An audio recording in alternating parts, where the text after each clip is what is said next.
band that you just mentioned that well, not a band that it was more that you didn't mention, because I don't think we ever explored them. And I didn't until many years later, because I was not immediately smitten with FUGAZI.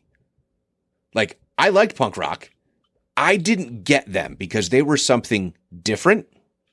They're like post-punk, whatever it is that they are classified as.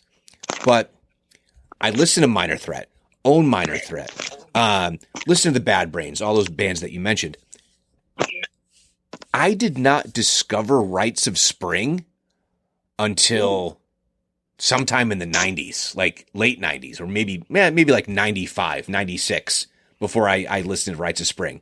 So that's Guy's band. Wow. Yeah. They're really something different. But what's curious, and maybe this is why you latched onto them so quickly, because you're a big AC/DC fan and a Bon Scott fan. And tell me that Guy is not just the vocal reincarnation of Bon Scott. It is just absolutely killer how much he sounds like them. But I'll be honest, I did not get into FUGAZI until End Hits. So I bought, sometime 90, whatever, I bought In on the Kill Taker, and I would listen to it, and I'm just like, same thing with bands like Quicksand. I didn't get into them right away. But then for whatever reason, I listened to End Hits, and I found it to be accessible. And there are people who told me that is not their most accessible record. I'm like, are you sure? Because it sounds like a pop record to me. And they're like, you're insane. But something about my ear for them changed during that time period where I said, oh, I get this now. So then I was able to go back and listen to them and go, oh my gosh, what was why didn't I get it? But certainly, I didn't latch onto them right away. Yeah, they're and they, if you listen to the musicianship, and even back then, like, I didn't listen to them so much for the musicianship. I was just like, they were just, like I said, they were hard for me to kind of pinpoint what they were about. I understood Minor Threat, the youth, the angst, you don't have to do this. Even though, just because everyone else is doing this, we don't have to do this. We can be our own. And then the whole do it yourself. We're kids, but we'll show you, man. We can do this ourselves. And you know what? What they did, the DC kids did, sparked different movements in so many different, especially in the Northeast, because with them came the Boston scene with SSD. And DIY, DIY. Oh, DRI, Dirty Rotten Imbeciles. Well, no, Dirty Rotten Imbeciles were from New York and Texas. But Texas. The guy, Brian Smalley, the guy that was in Dag Nasty. Oh, yeah. Down by Law. He's from Boston. So many different musical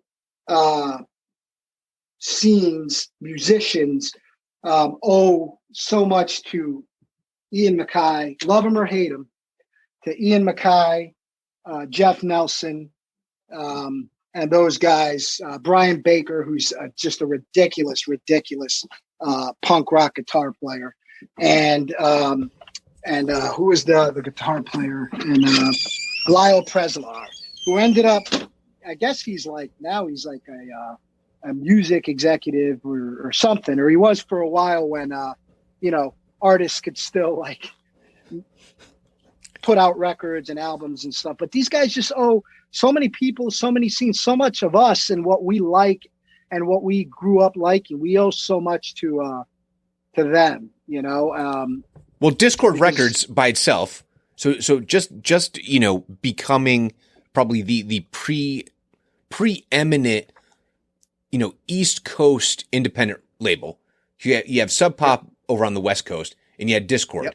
But Brian Baker obviously had a little detour into blues, rock, metal, hair band scene for a minute with the dude from Dag Nasty that did Junkyard. And now he's with Bad Religion.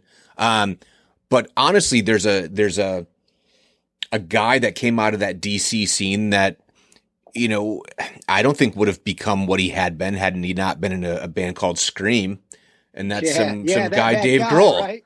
That guy, you know, that guy. But you know, he would have clearly and has clearly said the influence of that DC scene was so powerful because it was also very diverse. You know, you could get very genrefied in some of the other areas, like even some of the New York hardcore bands, right? It was some of them were not cookie cutter, but it was very, very specific style. You didn't get that in DC. And same thing with like the earlier late 70s, early 80s punk scene out of New York in the CBGBs, because you had the Ramones playing with the Talking Heads, playing with Blondie, and you go, how are these bands at all related? And it was more about the ethic, the ethos, that whole DIY, and that they were doing things that were unique and different that no one was hearing before. I think that DC scene was much more like that than anywhere else, because that's just the pure number of bands that came out of that period, or the way that they would intersperse between each other's bands and the different projects, and how that continues to this day. You know, Brendan Lally from FUGAZI, Brendan Canty, right? Brendan Canty, and then Joe Lally. Oh yeah, I'm getting them mixed up. But Canty, I mean, he's done a bunch of projects, including with some people that I know. It's just really interesting. Excuse me. But yeah, we all owe a certain debt of gratitude to Ian MacKaye. And you're, like you said, man, just the diversity of that scene. I mean, because I didn't get into the Rites of Spring, the Makeup, Jawbox. Jawbox. You know, there was Marginal Man. You had what was the other one that I like? Soul. There was man. Now their name escapes me. It was Soulside. Soulside. All these bands I didn't get into until after a couple of years. You know, that was in like you in the mid to late 90s after high school and everything. Once, you know, I was able to kind of like look more and like the diversity. You knew a band was from DC by their sound, but they all sounded different. Yeah. Where bands from out west, there are a few that are different, but a lot of them sound, especially in the 90s. And I like a lot of these bands, don't get me wrong. Oh, the Berkeley scene stuff. Yeah, the Berkeley scene from Lookout Records, the Epitaph bands, until they started bringing East Coast bands over into the label. But the Epitaph bands, and the Fat Records bands, there was a certain formula. Yeah. You know, Fat Records, to me, Fat Mike, just like Ian MacKaye, in different ways, so many people owe so much to that dude, because again, did it his own way, never went commercial, got big doing hit his way, you know, and helping so many bands along the way, just like Discord did. Fat Records to a bigger degree than Discord, because there are bands that have been on Fat Records other than NoFX that have gotten huge, and made some money. Whereas Discord, the band seemed to kind of like stay at a certain level. And I like that too, man. The $5 shows, the $5 Fugazi shows, the this and that, you know. And but then you mentioned the New York hardcore scene, and the New York punk scene. A band is from New York, especially at certain time periods in the like early to mid 80s, late 80s to 90s, early 90s. You know, they go through different changes and iterations, but like, you know, in the early 80s you had the like the youth crew bands, like the Youth of Today's, that they led to like the Gorilla Biscuits, to the Token Entries, the bands like that, they all sounded a lot alike. Agnostic Front, not so much. They're one band that are kind of like, that's why they're considered the godfathers of the New York hardcore scene, because they've kind of like gone all over the place. They have, but them and CRO-MAGS. The CRO-MAGS. Yeah. The CRO-MAGS, you know, again, I did not get into them until, to be honest, till after high school. They're hard to get into. Let's be honest. Yeah, which is weird. Yeah. I mean, it's that first album, The Age of Quarrel, is just a sick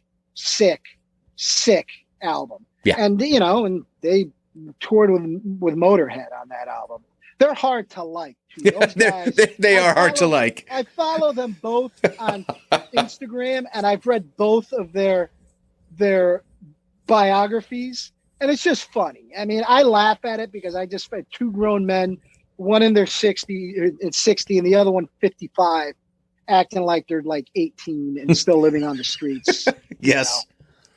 But they influenced a lot of some people say it's the greatest hardcore album of all time, and they were influenced by the Bad Brains, man. Like the Bad Brains, you know. And the Bad Brains are a band, you were talking about DC. They had roots in DC and New York. They were a DC band, but they kind of moved over to New York because, you know, like the song said, man, they were banned in DC.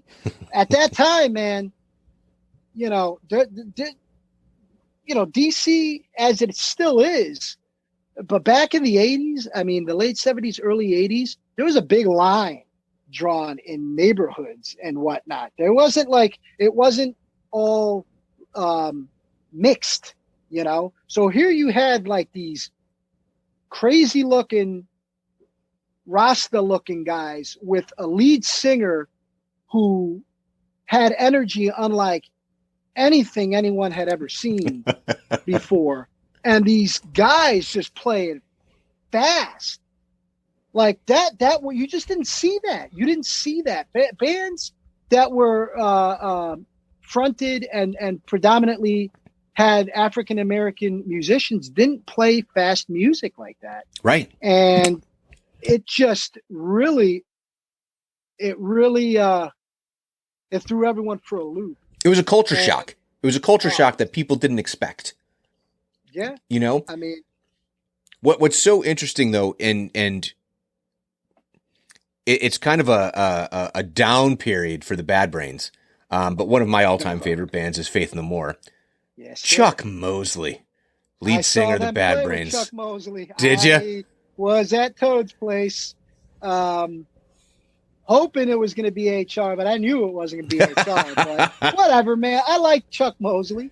You know, I mean, it was Chuck Mosley, but doing Bad Brains songs, and the rest of the band was Bad Brains. But, you know, he wasn't out there singing We Care a Lot. Instead, he was singing Eye Against Eye. Right. Quickness and whatnot. So it was odd. But I went, you know who I went to that show with? I went to that show. I saw him at Toad's Place senior year in high school. And I went with John Cooper. May he rest in peace. You know? You went and saw Bad Brains with Chuck Mosley, with John Cooper. Yeah, because he was doing, he had a license. I didn't have a license. You know? That is amazing. And it was also in the middle of school week too. It was like on a Tuesday night. And I remember like my parents knew John and liked John, and I used to hang out with John a lot at that point because he used to work down the street at Chucky's, at the convenience store. But you know, my parents were like, all right, but you know, for it to be a school night, and so I went with him. And it was, you know, I got the mosh and everything, and it was cool. You know, I wasn't cool enough to say I've seen Bad Brains with HR. I have seen HR on his own with his own band. And I also saw the Soul Brains, which was Bad Brains, but without one of the original members. It was HR. It was very bizarre. He just kind of sat on stage in some like yoga position. He was obviously all screwed up, man. But you know, So it was that, but you know, I wish back in the day I could have seen them, but they were already. He was a mess, and they weren't doing things regularly as a band when we got into them. Yeah. You know,